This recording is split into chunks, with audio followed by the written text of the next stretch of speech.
आपका जो रिजाइन हुआ है, आपने रिजाइन जो दिया था, उसका मुख्य उद्देश्य क्या था?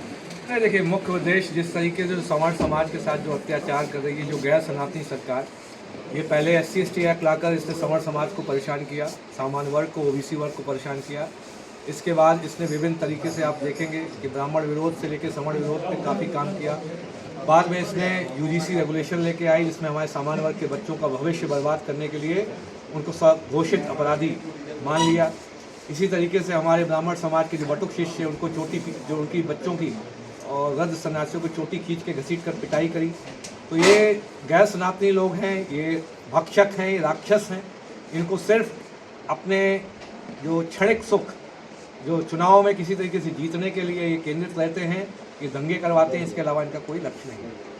अच्छा, आपकी जो पार्टी आपने बनाई है, राष्ट्रीय अधिकार मोर्चा, तो इसमें क्या सवर्ण लोग ही शामिल रहेंगे या संवैधानिक व्यवस्था के अंतर्गत जो भी वर्ग रहते हैं, इसमें सामान्य वर्ग, पिछड़ा वर्ग, जो हमारे अल्पसंख्यक और SC/ST वर्ग, जो भी सनातनी देश की परंपरा और संविधान पर विश्वास रखता है, सभी वर्ग इसमें रहेंगे। लेकिन इसमें उन वर्गों का कोई स्थान नहीं रहेगा जो ये बोलते हो सरेआम कि मैं हिंदू देवी देवताओं को गाली दूंगा, मैं हिंदू देवी देवताओं को नहीं मानता, मैं हिंदू, ऐसी शपथें लेते हैं। इन लोगों के लिए हमारे मुस्लिम समाज इनसे बेहतर है, क्योंकि वो इस तरीके के कोई शपथ नहीं लेता है। तो ऐसे गैर सनातनी लोग जो शपथ लेते हैं कि मैं हिंदू देवी देवताओं को नहीं मानता, मैं ब्रह्मा विष्णु महेश को नहीं मानता, मैं गौरी गणपति को नहीं मानता, वो इस पार्टी की तरफ भूल के भी ना आए।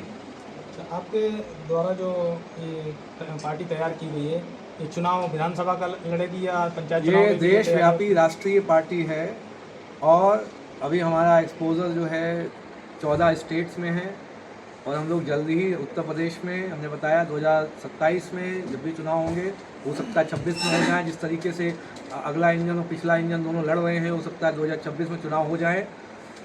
तो हम लोग इसमें 2026 या 27 में जब भी चुनाव होगा, लड़कर सरकार अपनी बनाने जा रहे हैं। हर विधानसभा से अपना प्रत्याशी उतारेंगे?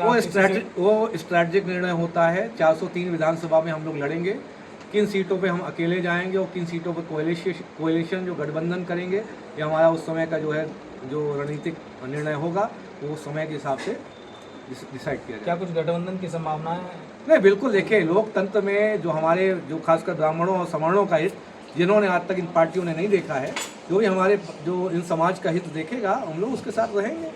हमें उनके साथ रहने में कोई विरोध नहीं है। जो हमारे हितों को समझता है, हमारे हितों के हिसाब से काम करेगा और उसके साथ खड़े रहेंगे, वो हमारे साथ खड़े रहेंगे। अभी आपके द्वारा और शंकराचार्य जी के द्वारा लखनऊ में धरना प्रदर्शन किया गया था, मांग की गई थी जो है राष्ट्रीय पशु घोषित किया जाए। नहीं, गौ माता, देखिए, राष्ट्रीय माता है, वो तो घोषित करना, ये इसलिए नहीं घोषित करेंगे, ये लिप्त है, ये व्यापार में लिप्त हैं। इनके समय में बीफ का एक्सपोर्ट, आप सोचिए, भारत का अग्रणी देशों में बीफ एक्सपोर्ट में नाम आ रहा है। तो ये देखिए, इनसे, ये गैर सनातनी लोग हैं, ये राक्षस हैं, ये भक्षक हैं।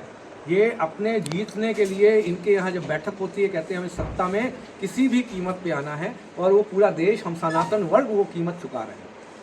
SC/ST जैसे उसका UGC का केंद्र के द्वारा न वापस लेकर कोर्ट के द्वारा वापस किया गया है उसे, नहीं, तो क्या आप SC/ST को लेकर नहीं, ये देखिए, SC/ST एक्ट तो कोर्ट ने, माननीय सुप्रीम कोर्ट ने Kashinath Subhash Mahajan versus 2018 versus State of Maharashtra का 2018 का डिसीजन था, 3 दिशा निर्देश दिए थे, ये बोलते हुए कि ये भारत के लोगों का, जो सामान्य और OBC, उनके मूल अधिकारों का उल्लंघन करता है। इसमें पहला दिशा निर्देश दिया था कि बिना जांच के SC/ST एक्ट में गिरफ्तारी FIR नहीं होगी। दूसरा, एंटीसिपेटरी बेल का प्रावधान था। और तीसरा, बिना शासकीय अनुमोदन के किसी सरकारी अधिकारी कर्मचारी पर कोई कार्रवाई नहीं होगी। लेकिन ये गैर सनातनी, ये कहते हैं हम सुप्रीम कोर्ट के आदेशों का पालन करते हैं, सम्मान करते हैं। अरे, इन्होंने धारा 18A लाकर एक अध्यादेश लाके माननीय सुप्रीम कोर्ट के दिशा निर्देशों को पलट दिया, निष्प्रभावी बना दिया। ये गैर सनातनी लोग हैं, निकम्मे लोग हैं, ये देशद्रोही लोग हैं, छद्म सनातनी लोग हैं। UGC की तरह SC/ST को भी आप हमारा पूरा आंदोलन चल रहा है। SC/ST एक्ट इनको हटाना पड़ेगा। आज ही हमने बोला है कि विष्णु तिवारी सनातन एट्रोसिटी एक्ट, जो प्रिवेंशन, उसका नाम ही दिया है विटिशा एक्ट जो है, जिन लोगों को 2027 तक ये प्रताड़ना झेली पड़ी है, उनको उनके जो माहवार, अगर उनकी गिरफ्तारी या ट्रायल हुआ है, 20,000 रुपये प्रति माह के रूप में उनको भत्ता दिया जाएगा। इसके अलावा विष्णु तिवारी जो एट्रोसिटी से जो प्रभावित लोग हैं, वो एक्ट जो है, इनका जो जो एट्रोसिटी एक्ट से जो प्रभावित लोग हैं उसमें विष्णु तिवारी नाम से हम पेंशन भी करने जा रहे हैं। जितना उसको परेशानी हुई, जितने महीने तक वो बंद रहा, यदि वो 1 साल तक बंद रहा तो 24 मतलब डबल 24 महीने के लिए 21,000 रुपये प्रति माह पेंशन का हम लोग आह्वान उसी एक्ट में और गाइडलाइन में करेंगे।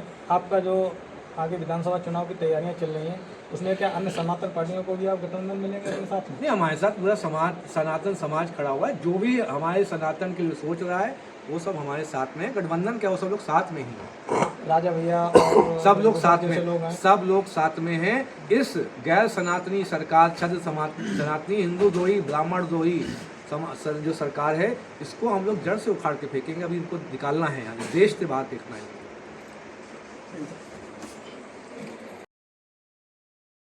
राजनीति हो या क्रिकेट, देश विदेश की ब्रेकिंग हो या आपके मोहल्ले की बड़ी खबर, सब मिलेगा एक ही ऐप में, सबसे तेज और भरोसेमंद।